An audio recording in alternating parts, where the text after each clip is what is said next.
আমার বিশ্বাসী চেতনায় আছে লা ইলাহা ইল্লাল্লাহ, আল্লাহ ছাড়া কোনো ইলাহ নেই। আমি সিদ্ধান্ত নিয়েছি আমরণ লড়াই করব। যে কোনো মানবিক সমাজের সদস্যদের কেউ এভাবে খাঁচায় বন্দী থাকলে সবাই শক্ত প্রতিক্রিয়া দেখাতো। আমরা কি এই স্রষ্টার সৃষ্টি নই? আমাদের অন্তরে কি কাশ্মীরিদের জন্য ব্যথা অনুভূত হয় না? মিস্টার নরেন্দ্র মোদী আরএসএস এর আজীবন সদস্য, কিন্তু এটা আমার কাছে খুবই গুরুত্বপূর্ণ। ভারতে এখন আদতে কি হচ্ছে তা আপনাদের সামনে ব্যাখ্যা করা। এই আরএসএস বিশ্বাস করে ভারত থেকে মুসলমানদেরকে জাতিগতভাবে নির্মূল করবে। প্রথমত, আরএসএস জাতিগত বিভেদে বিশ্বাসী, হিন্দুদের শ্রেষ্ঠত্বে। দ্বিতীয়ত, তারা মুসলিম ও খ্রিস্টানদের বিরুদ্ধে ঘৃণা ছড়ায়। আমি যা বলছি যাচাই করে নিতে পারেন। বর্তমান সময় তথ্য বিপ্লবের সময়। আমি যা বলছি গুগলে সার্চ দিয়ে যাচাই করে নিতে পারেন। 20 বছর বয়সী এক কাশ্মীরি বালক, যার বাবা বলেছিলেন কাশ্মীরের নিরাপত্তা বাহিনী তাকে উগ্রপন্থী বানিয়েছিল, সে আত্মঘাতী বোমা হামলায় ভারতীয় সেনাবাহিনীর অনেক সদস্য হত্যা করল। ভারত এই হামলার দায় চাপালো আমাদের উপর। আমি টেলিভিশনে ভারতীয়দের বললাম যদি তোমরা কোনো প্রমাণ দেখাতে পারো আমি যথাযথ ব্যবস্থা নেব, কারণ আমরা এই গ্রুপগুলোকে দমনে নেমেছি। প্রমাণ পাঠানোর পরিবর্তে তারা জঙ্গি বিমান পাঠালো, আমাদের বোমা হামলা করলো। আমরাও জবাব দিলাম। আমরা তাদের 2টো যুদ্ধ বিমান ভূপাতিত করলাম, তাদের একজন পাইলটকে জীবিত ধরে ফেললাম, কাল বিলম্ব না করে পাঠিয়ে দিলাম। বললাম, দেখুন, আমরা কোনো উত্তেজনা বাড়াতে চাই না। এটাকে শান্তির বার্তা মনে না করে বরং মোদির পুরো নির্বাচনের ক্যাম্পেইন ছিল, তার এই নির্বাচনে পুরো ক্যাম্পেইনে ছিল কিভাবে সে পাকিস্তানকে উচিত শিক্ষা দিয়েছেন। 350 জন পাকিস্তানি সন্ত্রাসীকে হত্যা করেছেন। মোদি বিমান হামলা করে আমাদের 10টি গাছ হত্যা করেছে। যদিও আমাদের কাছে এই 10টি গাছের প্রাণহানিও ছিল বেদনাদায়ক, অত্যন্ত মায়া করে এগুলোকে আমরা বড় করেছি। মিস্টার মোদি বলতে থাকলো, সবে মাত্র মুভির ট্রেইলার চলছে, সেই মুভি শুরু হতে যাচ্ছে। আমি আমার দেশে গিয়ে বললাম, এটা শুধুমাত্র মোদির নির্বাচনী ক্যাম্পেইন। ঠিক আছে, তাই আমরা ভেবেছিলাম। আপনি জানেন, রাজনীতিবিদরা নির্বাচনে জিততে এমন অনেক কথাই বলে থাকেন। ঠিক আছে, নির্বাচনের পরে আমরা ভারতের সাথে স্বাভাবিক সম্পর্কে ফিরে যাব। ভালো কথা। ভারত যখন নির্বাচন শেষ করলো, আমরা ভারতকে প্রস্তাব দিলাম। তারা কোনো জবাব দিল না, বরং কিছুদিন পর আমরা খেয়াল করলাম আন্তর্জাতিক পরিসরে তারা আমাদের ব্ল্যাক লিস্টে ফেলার উদ্যোগ নিয়েছে, আমাদেরকে পঙ্গু করতে চাচ্ছে। আমরা বুঝলাম ভারত এজেন্ডার দিকে এগুচ্ছে, এবং সেই এজেন্ডা 5 আগস্টে স্পষ্ট হয়ে ওঠে, যখন ভারত জাতিসংঘের সুরক্ষা কাউন্সিলে 11টি প্রস্তাবের বিরুদ্ধে গিয়ে, যেখানে বলা ছিল কাশ্মীর একটি সংঘাতপূর্ণ এলাকা এবং কাশ্মীরের জনগণের নিজেদের ব্যাপারে সিদ্ধান্ত নেওয়ার অধিকার আছে, তারা সেটার বিরুদ্ধে চলে গেল। কাশ্মীরিদের যে স্বাতন্ত্র্য ছিল, তাদের সংবিধানে 370 ধারায় যে তাদের কিছু স্বাতন্ত্র্য আছে, তারা সত্যিকার অর্থে ভারতীয় সংবিধানকে লঙ্ঘন করেছে অবৈধভাবে। আর্টিকেল 370 বাতিল করার মধ্য দিয়ে, যা কাশ্মীরকে বিশেষ মর্যাদা দিয়েছিল। তারা কাশ্মীরে নতুন করে 1,80,000 সেনা মোতায়েন করে কাশ্মীরে এখন মোট নিরাপত্তা বাহিনী সংখ্যা 9 লাখ, এবং তারা প্রায় 8 মিলিয়ন জনতাকে কারফিউ দিয়ে ঘিরে রেখেছে।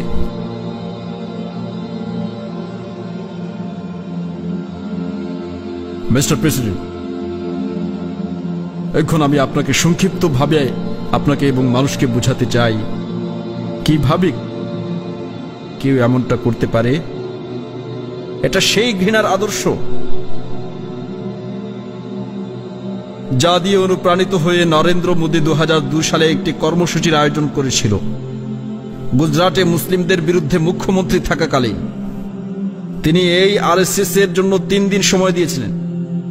আর এই আরএসএস এর গুন্ডারা, যারা হিটলারের গেরুয়া পাঞ্জাবি দ্বারা অনুপ্রাণিত ছিল, তারা আসলে গেরুয়া পাঞ্জাবি পরে এই আরএসএস। সাবেক কংগ্রেসের স্বরাষ্ট্রমন্ত্রী বিবৃতি দেয় যে আরএসএস শিবিরে সন্ত্রাসীদের প্রশিক্ষণ দেওয়া হচ্ছে এবং এই সন্ত্রাসীরা 2000 মুসলিম হত্যা করে এবং 1,50,000 মুসলিমকে গৃহহীন করে।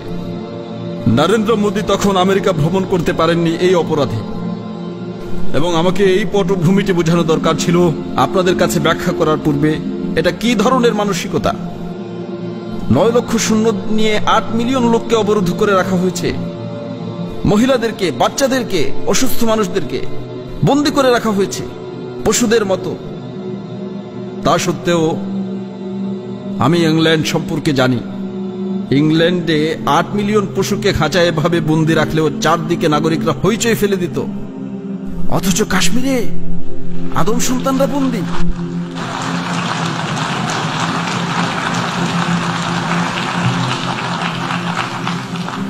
আর মিস্টার প্রেসিডেন্ট, কি এসেছে,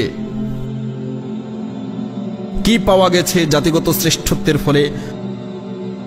আর্য জাতির শ্রেষ্ঠত্বের অহংকার দুইটা একই সাথে, এবং এই অহংকারের ফলে মানুষ ভুল করে ও নির্বোধের মতো নিষ্ঠুর কাজ করে। নিষ্ঠুর কাজ যেমনটা নরেন্দ্র মোদী করেছে, এটা নিছক দাম্ভিকতা, এবং এই অহংকার মোদীকে অন্ধ করে দিয়েছে। কারফিউ প্রত্যাহারের পর যা ঘটতে যাচ্ছে সেই বাস্তবতা থেকে তিনি কি এটি সম্পর্কে চিন্তা করেছেন? এটা নিয়ে চিন্তা করা হয়নি। যখন কারফিউ প্রত্যাহার করা হবে তখন তিনি কি করবেন?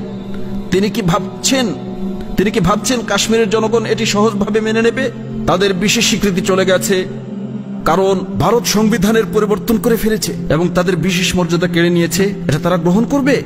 মিস্টার প্রেসিডেন্ট, গত 30 বছরে কাশ্মীরে 1 লাখ নাগরিক নিহত হয়েছে, কারণ ভারত জাতিসংঘের প্রদত্ত অধিকারকে অস্বীকার করেছিল, জাতিগত আত্মনিয়ন্ত্রণের অধিকার। 1 লাখ নাগরিক নিহত হয়েছে, 11,000 নারী ধর্ষিতা হয়েছে। 2টি মানবাধিকার সংগঠন, বিশেষ করে জাতিসংঘের মানবাধিকার কমিশন এটা নিয়ে প্রতিবেদন প্রকাশ করেছে। বিশ্ববাসী এটা নিয়ে কিছুই করেনি, কারণ বিশ্বে ভারতের বিশাল বাজার রয়েছে, 1.2 বিলিয়ন জনসংখ্যার বিশাল বাজার। দুঃখজনকভাবে বস্তুগত স্বার্থের কাছে মানবতা হেরে যাচ্ছে, তবে এর পরিণতি হচ্ছে ভয়াবহ। স্রেফ এটা বলতেই আমি এখানে এসে দাঁড়িয়েছি। দেখুন কি ঘটতে যাচ্ছে। যখন কারফিউ প্রত্যাহার করা হবে, কাশ্মীরে রক্তগঙ্গা বয়ে যাবে, তখন জনগণ ঘর থেকে রাস্তায় নেমে আসবে। সেখানে 9 লক্ষ সৈন্য আছে, তারা এখানে সেই কারণে আসেনি যেমনটা নরেন্দ্র মোদী বলেছে। তিনি কাশ্মীরের সমৃদ্ধির জন্য এটি করেছেন, তিনি বলছেন এটি তাদের উন্নয়নের জন্য করা হচ্ছে বলে মনে করা হচ্ছে। তাহলে 9 লাখ সেনা সেখানে কি করছে? যখন কাশ্মীরিরা রাস্তায় বেরিয়ে আসবে, রক্তগঙ্গা বয়ে যাবে। মোদী কি কখনো এটি ভেবেছেন তখন কি হবে? মিস্টার প্রেসিডেন্ট, কেউ কি চিন্তা করে দেখেছেন কি ঘটবে যখন সেখানে রক্তগঙ্গা বয়ে যাবে? আপনারা কি ভেবেছেন এর প্রভাব কাশ্মীরের লোকদের উপর পড়বে? ভেবেছেন তারা কি ধরনের চিন্তা করবে? যেই উপায়ে তাদের বন্দী করে রাখা হয়েছে, তাদের নিজের বাড়িতে পশুর চেয়েও নিকৃষ্ট উপায়ে, কোনো অধিকার নেই। কাশ্মীরে হাজারো রাজনৈতিক নেতাকে গ্রেফতার করা হয়েছে, এমনকি যেসব নেতারা ভারতের পক্ষে ছিল তাদেরও গ্রেফতার করা হয়েছে। 13,000 যুবককে গ্রেফতার করা হয়েছে, অজ্ঞাত স্থানে গুম করা হয়েছে। আল্লাহ জানে তারা কোথায় আছে। এই অবস্থায় কি ভাববে তারা? কারফিউ উঠে গেলে কাশ্মীরের জনগণ কি করবে? তারা রাস্তায় নামবে। তখন সৈন্যরা কি করবে? তারা তাদের গুলি করবে। তারা ইতোমধ্যে ছিটা গুলি দিয়ে, ছোড়া গুলি দিয়ে অনেক যুবককে অন্ধ করে দিয়েছে। বিগত 5-6 বছরে কাশ্মীরে যে নিপীড়ন চলেছে, এর ফলে কাশ্মীরিরা চরমপন্থার দিকে ঝুঁকবে। মিস্টার প্রেসিডেন্ট, আমি আরেকটা পালোয়ামার আশঙ্কা করছি, এবং স্বভাবসুলভভাবে ভারত আমাদেরকে দায়ী করবে। তারা বলছে যা কিছু ঘটছে তার সবটুকুর জন্য পাকিস্তান দায়ী।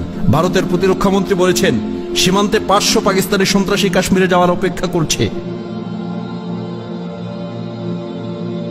পাকিস্তান কেন 500 সন্ত্রাসী সেখানে পাঠাবে যেখানে তাদের 9 লক্ষ সৈন্য রয়েছে? এই আদতে কি কোনো প্রভাব তৈরি করবে? তারা 500 সন্ত্রাসী সেখানে কি করবে? এবং কেন আমরা জানবো না? যে মুহূর্তে কিছু সন্ত্রাসী আক্রমণ হয়েছে, যা ঘটবে তা হলো কাশ্মীরের মানুষের উপর আরো নিষ্ঠুরতা, নিপীড়ন বাড়বে। আমরা কাশ্মীরের জনগণকে আরো পিষ্ট করার জন্য 9 লক্ষ সৈন্য দেব, 9 লক্ষ সৈন্য দেব। তারপরে ভারত সরকারকে একটি অজুহাত দেব, পাকিস্তান একটি সন্ত্রাসী রাষ্ট্র। এক্ষেত্রে যে টার্ম ব্যবহার করা হয় তা হলো ইসলামিক টেরোরিজম। যে মুহূর্তে কেউ গেম খেলে ইসলামিক টেরোরিজম বলে, তখন গোটা বিশ্ব মুখে কুলুপ আটে। তখন আর কেউ মানবাধিকার নিয়ে কথা বলে না। আপনি যা ইচ্ছা তাই করতে পারেন, যা এখন কাশ্মীরে ঘটছে, কারণ তারা এই ইসলামিক টেরোরিজম টার্মটি ব্যবহার করে। ভারত এই মুহূর্তে ঠিক এটাই করছে। কাশ্মীরের মানুষের উপর নিষ্ঠুরতা আরো বাড়িয়ে আমরা কি সেখানে কোনো উপকৃত হব? এবং এটা আমরা কেন চাইব? কিন্তু ইসলামিক টেরোরিজম ছাড়া ভারতের কাছে আর কোনো ব্যাখ্যা নেই। আর যখন কারফিউ প্রত্যাহার হবে, তখন যা কিছু হবে তার জন্য পাকিস্তানকে দায়ী করা হবে এবং আরেকটা পালোয়ামা ঘটার আশঙ্কা থেকেই যাবে। তারা আবারও আমাদের এখানে এসে বোমা মারতে পারে, তখন নতুন এক পর্ব শুরু হতে পারে। আসলে নরেন্দ্র মোদী এখন কি ভাবছে?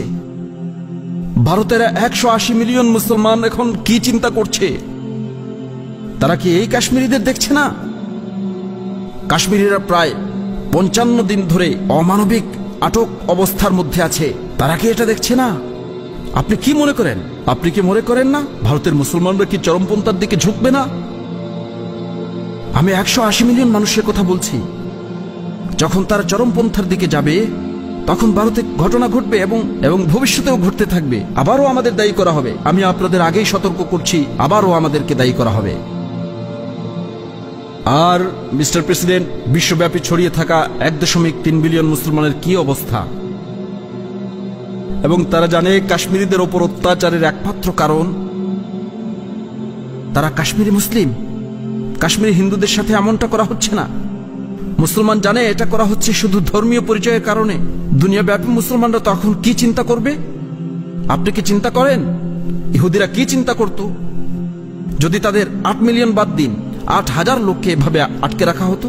ইউরোপিয়ানরা এমন পরিস্থিতিতে কি চিন্তা করতো বলে আপনি মনে করেন? আমরা কি চিন্তা করি? যে কোনো মানবিক সমাজের সদস্যদের কেউ এভাবে খাঁচায় বন্দী থাকলে সবাই শক্ত প্রতিক্রিয়া দেখাতো। আমরা কি এই স্রষ্টার সৃষ্টি নই? আমাদের অন্তরে কি কাশ্মীরিদের জন্য ব্যথা অনুভূত হয় না? এবং এরপর আমার বিশ্বাসী চেতনায় আছে লা ইলাহা ইল্লাল্লাহ, আল্লাহ ছাড়া কোনো ইলাহ নেই। আমি সিদ্ধান্ত নিয়েছি আমরণ লড়াই করব। এবং